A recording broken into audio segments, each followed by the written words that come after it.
फिर भी मेरे साथ धोखा, इसलिए कि मेरी सरकार नहीं है, इसलिए कि मैं वजीर नहीं हूं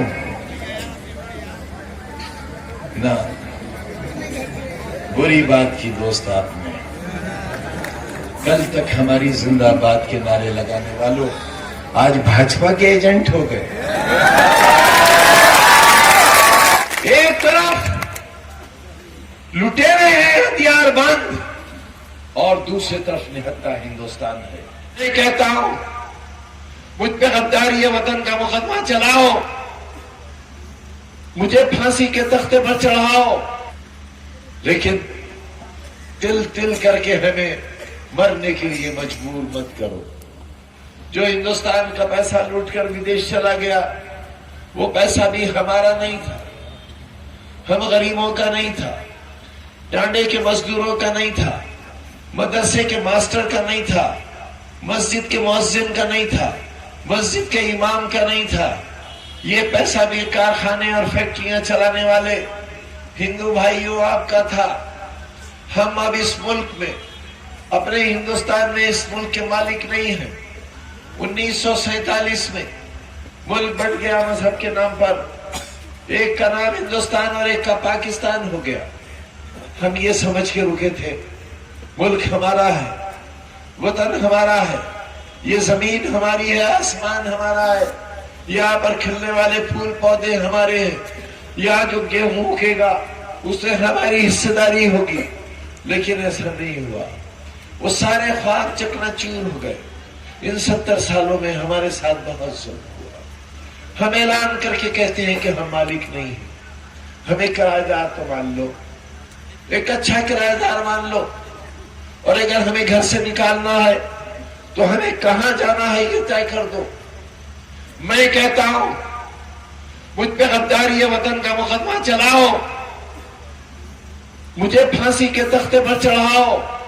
मैं हिंदुस्तान के तमाम कमजोरों की आवाज बनकर कहना चाहता हूं, इस परचम और इस परचम को मानने वाले कमजोर लोगों को एक साथ लेकर कहना चाहता हूं कि अगर हिंदुस्तान हमारा नहीं है, अगर इस वतन की सरहदें हमारे लिए तंग हो चुकी हैं, तो हमें मालिक मत मानो, हमें किराएदार मानो, हमें रास्ता दो, हमें हमारा मुस्तकबिल बताओ और तय करो हमारा कल क्या है। लेकिन तिल तिल करके हमें मरने के लिए मजबूर मत करो। हमारे बच्चों के हाथों से कलम मत छीनो। पूरा हिंदुस्तान भारतीय जनता पार्टी के जुल्म से आजिज आ चुका है। दो नजरियात की लड़ाई है साथियों, सिर्फ जुल्म मुसलमानों पर ही नहीं है, हिंदू समाज पर भी जुल्म कम नहीं हुआ है। मैं अपने हिंदू बहन भाइयों से कहना चाहता हूं कि हिंदुत्व की अलामत उसे न बनाओ जिन्हें इसका मतलब भी नहीं मालूम है। हिंदू धर्म सब्र, शांति और बर्दाश्त का मजहब है, अहिंसा परमो धर्मा का मजहब है। अपने मजहब पर कलंक न लगने दो। जो लोग आपके मजहब की सियासत की दुनिया में आकर नुमाइंदगी कर रहे हैं, उन्हें पहचानने की कोशिश करो। नोटबंदी के नाम पर जब कारोबार खत्म हुआ, उसका नुकसान मुसलमानों को नहीं हुआ। नोटबंदी का सारा नुकसान मेरे हिंदू भाइयों आपको हुआ, क्योंकि आपके पास नोट थे, हम कंगाल थे। जीएसटी जब लगी उसका नुकसान आपको हुआ, हमारा कारोबार था ही नहीं जो हम जीएसटी से परेशान होते। हम साइकिल का पंक्चर जोड़ते थे, हम साइकिल मोटरसाइकिल की मरम्मत करते थे। हम आज भी आपकी बेटियों के लिए चूड़ियां और साड़ियां बनाते हैं, हम उनका सिंदूर बनाते हैं, आपकी कोठियां बनाते हैं, आपके सोफे और आपके बेडरूम सजाते हैं। हमारे पास जीएसटी देने के लिए कहां कारोबार था। जीएसटी लगी तो उसका नुकसान भी हिंदू भाइयों आपका हुआ। राफेल के सौदे में जो पैसा खाया गया वो हिंदुस्तान के खजाने का पैसा था। हमारी आबादी कम है, हिंदू भाइयों आपकी आबादी ज्यादा है, सिख भाइयों आपकी आबादी ज्यादा है, आपके पास पैसा हमसे कहीं ज्यादा है। लिहाजा राफेल की दलाली में जो पैसा गया वो हम मजदूरों का नहीं था, वो आपकी तिजोरियों का पैसा था। इसके लिए आपको सोचना चाहिए। जो सजा मुझे दी गई थी उसकी कीमत का अंदाजा आपको इसलिए नहीं है कि आप चुनाव में नहीं हैं। एक ऐसा इलेक्शन जिस पर पूरे हिंदुस्तान की नजर हो, एक ऐसा नुमाइंदा, एक ऐसा कैंडिडेट जिसे हराने के लिए केंद्र सरकार, राज्य सरकार, जिले का इंतजामिया, पुलिस, फौज सबने अपनी नाक का मसला बना लिया हो, जिसके लिए एक एक मिनट की कीमत हो, उसे 3 दिन के लिए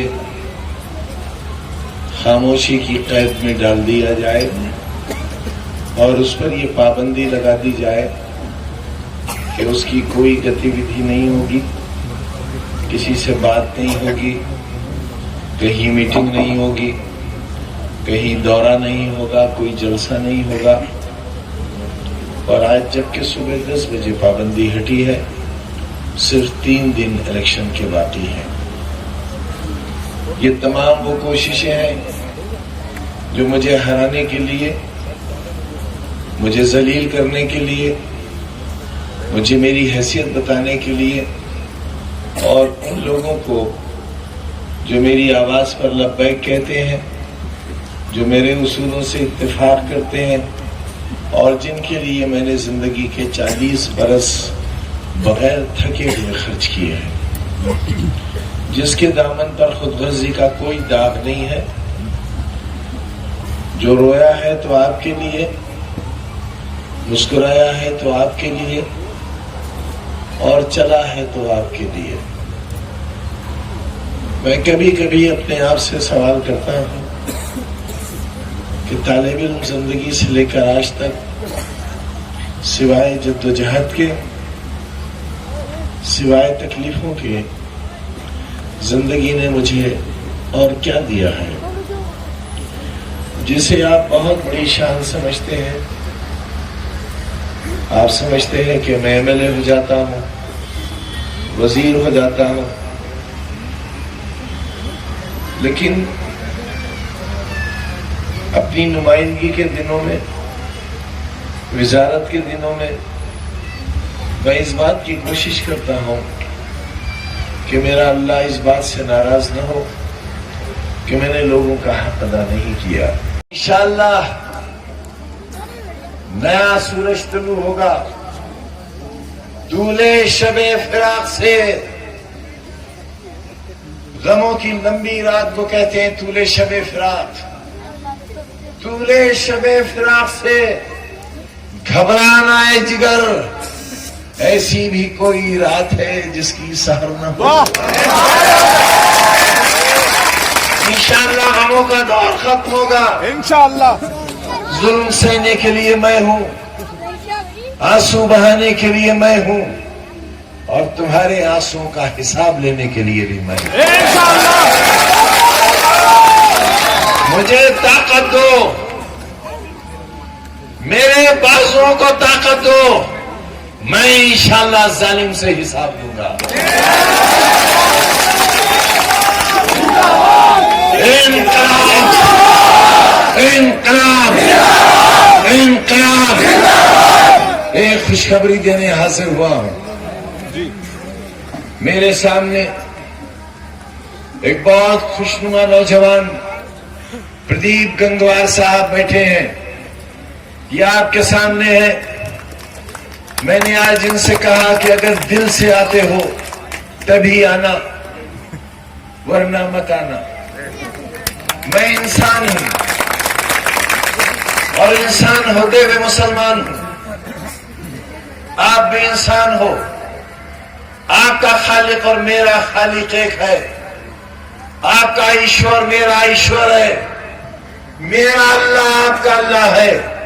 मैं आपसे नफरत नहीं कर सकता। मैं तमाम हिंदू भाई बहनों से कहना चाहता हूं कि हमारा रिश्ता लहू का रिश्ता है। हमारा हाथ काटो, इनका हाथ काटो, खून का रंग एक है। जब खून का रंग एक है तो हमारे बीच मोहब्बत का रिश्ता एक क्यों है? 2 दिन से मेरे पास बहुत से हिंदू भाई बहन आए हैं, बहुत से सिख साहिबान आए हैं। मैं नहीं जानता ये इनकलाब क्यों हुआ। 2 दिन में बहुत लोगों ने अपना दिल बदला है, मुझ पर एतमाद किया है, मुझ पर भरोसा किया है और ये कहा है कि गलती हमसे हुई थी, हमारी पहचान की गलती थी। इसलिए आपसे भी कह रहा हूं कि हम हिंदू, मुसलमान, सिख, ईसाई, जैन, पारसी, शेख, सैयद, पठान, पंडित, ठाकुर, यादव, जाट, जाटव, वाल्मीकि, हम सब एक हैं, एक ताकत और एक ताकत बनकर जब फैसला लेंगे तो जालिम की मजबूत कलाई ऐसी मोड़ेगी कि फिर उसमें कभी ताकत नहीं है। अजीज, मैंने आपके घर दावत खाई है।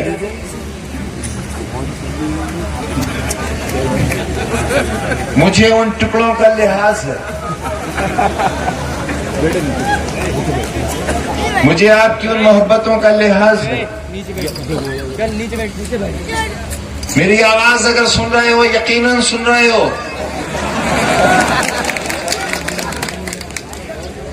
कैसे आंखें मिलाओगे मुझसे? मुझसे कैसे आंख मिलाओगे?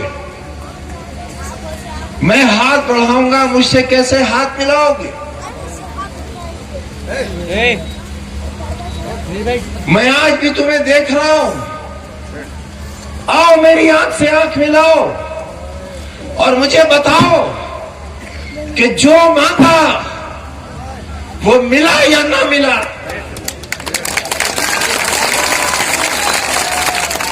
फिर भी मेरे साथ धोखा, इसलिए कि मेरी सरकार नहीं है, इसलिए कि मैं वजीर नहीं हूं ना। बुरी बात की दोस्त आपने। कल तक हमारी जिंदाबाद के नारे लगाने वालों आज भाजपा के एजेंट हो गए।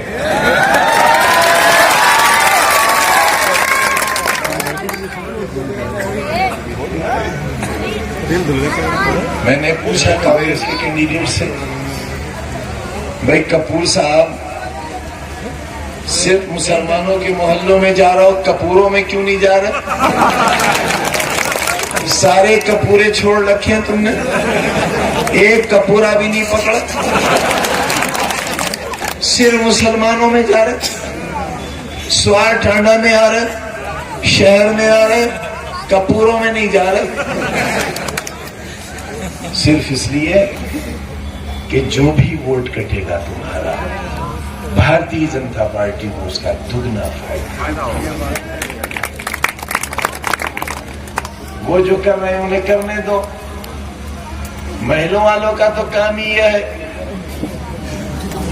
तुमसे अपने सामने सर झुकवाते थे और यहाँ का नवाब लॉर्ड बहादुर के सामने जाकर जितना तुम झुकते थे उससे ज्यादा झुकता। जब तुमने उनकी हेकड़ी निकाल दी तो चेपिद्दी का शोर आया। एक तरफ लुटेरे हैं हथियार बंद और दूसरी तरफ निहत्था हिंदुस्तान है। जीत उसकी होगी जिसके अंगूठे में दम होगा और जो 23 तारीख को हिंदुस्तान के मुस्तकबिल की तारीख करेगा। मैं अपील करता हूं आपसे इत्तेहाद की, मैं अपील करता हूं आपसे मोहब्बत की। मैं आपको याद दिलाने आया हूं, आपके विधायक जी यहां मौजूद नहीं है, वो कन्वेंसिंग में है। मैंने आपसे जो वायदे किए थे और अपने लहू की अमानत आपके हवाले की थी, मैंने अगली नस्ल का मुस्तकबिल आपके हवाले किया था। आपके मुतालबे पर, आपके बेइंतहा इसरार पर मैं समझता हूं उसने अभी तक न वोट देने वालों को और न मुझे शर्मिंदा नहीं किया है।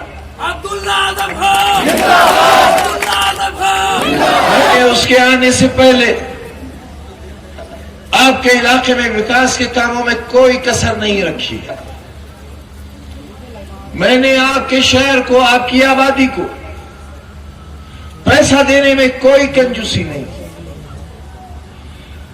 मैंने आपकी गलियां, आपकी नालियां, आपकी रोशनी का इंतजाम, आपकी ज़ारा खुशहाली का इंतजाम अगर सैकड़ों और हजारों करोड़ देकर भी किया जा सकता था, एक सड़क 105 करोड़ की और बनी है। एक सड़क 105 करोड़ की एक सड़क, कोई गली न रह जाए, कोई कूचा न रह जाए। याद करो स्वारवासियों, क्या ऐसी ही नगर पालिकाएं थी? क्या ऐसा ही बेदरेख पैसा दिया जाता था, लुटाया जाता था? मैंने कोई हिसाब नहीं लिया, मैंने किसी को हिसाब करने भी नहीं दिया। लेकिन आज मेरे लिए ये बात इंतहाई अफसोस की है। शहर की सरकार और जनता को दरकार दिखाएंगे आपको